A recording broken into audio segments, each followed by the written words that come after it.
हिंदुत्व को लेकर छिड़ी शंकराचार्य की योगी से लड़ाई, फिर एक बार लखनऊ से दिल्ली तक बयानों ने हलचल मचाई।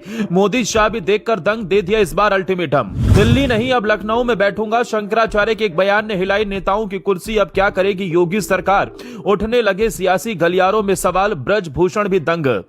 माघ के मुद्दे को पीछे छोड़ा, शंकराचार्य ने इस बार अल्टीमेटम देकर छोड़ा। चंद दिनों में करना होगा अब योगी सरकार को फैसला, नहीं तो बढ़ सकती है मिशन 2027 में टेंशन। हिंदुओं की आवाज उठाते हुए इस शंकराचार्य ने जो किया है उसने दिल्ली तक सबको हिलाकर रख दिया, क्योंकि योगी से इस बार सीधा सीधा शंकराचार्य भिड़ गए हैं। ये बात हैरानी की नहीं, सच है, क्योंकि शंकराचार्य ने न सिर्फ अल्टीमेटम दिया बल्कि दिल्ली नहीं लखनऊ बैठने की बात कह दी है, जिसने मिशन 2027 से पहले बीजेपी खेमे में हलचल मचा दी है। जबकि अखिलेश खेमा भी इस बयान से दंग है। आपको बता दें कि मौनी अमावस्या के दिन संगम पर जो विवाद शुरू हुआ था वो अब एक बड़े सियासी और वैचारिक टकराव में बदल चुका है, और इस बार शंकराचार्य किसी समझौते के मूड में नजर नहीं आ रहे। उनका तेवर साफ है और उनका निशाना अब सिर्फ प्रशासन नहीं बल्कि पूरी सत्ता व्यवस्था है।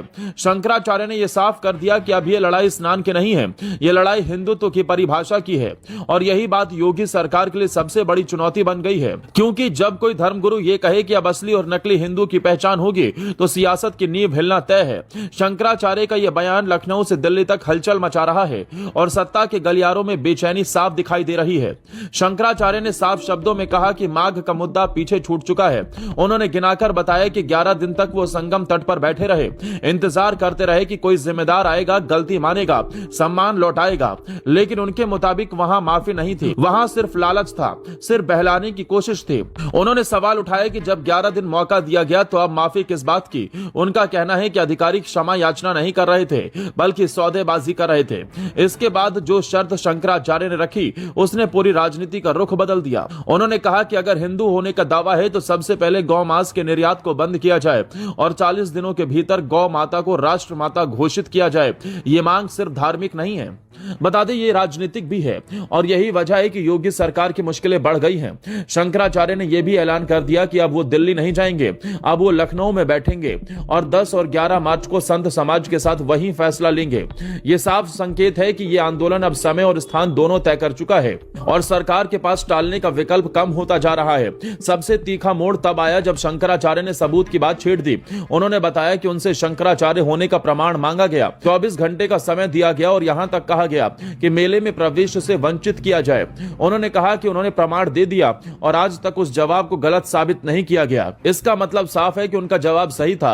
अब उन्होंने पलटकर सत्ता से सवाल पूछ लिया है कि जब मुझसे प्रमाण मांगा गया तो अब आप भी प्रमाण दीजिए कि आप हिंदू हैं। उन्होंने साफ कहा कि हिंदू तो केवल भाषण से साबित नहीं होता, हिंदू होने की पहली शर्त गौ माता की रक्षा है और गौ सेवा है। यही वो सवाल है जो सीधे योगी सरकार के हिंदुत्व के दावे पर चोट करती है। अब जब प्रयागराज में दोबारा स्नान के सवाल पर बात आई तो शंकराचार्य ने साफ कह दिया कि वो मुद्दा पीछे छूट चुका है, अब लड़ाई असली हिंदू और नकली हिंदू की है। उन्होंने ये भी कहा कि अधिकारियों की ओर से बातें आई लेकिन कोई आगे नहीं आया, कोई स्वीकार नहीं किया। यही वजह है कि ये मामला अब सरकार बनाम संत नहीं रहा, ये सत्ता बनाम पहचान की लड़ाई बन गया है। आने वाले 40 दिन योगी सरकार के लिए अग्नि परीक्षा जैसे होंगे, क्योंकि हर दिन यही सवाल उठेगा कि क्या सरकार अपने हिंदुत्व के दावे पर खरी उतरती है या नहीं। ये कहानी सिर्फ यहीं खत्म नहीं होती, ये उस संघर्ष की शुरुआत है जो मिशन 2027 की सियासत को भी नई दिशा दे सकता है।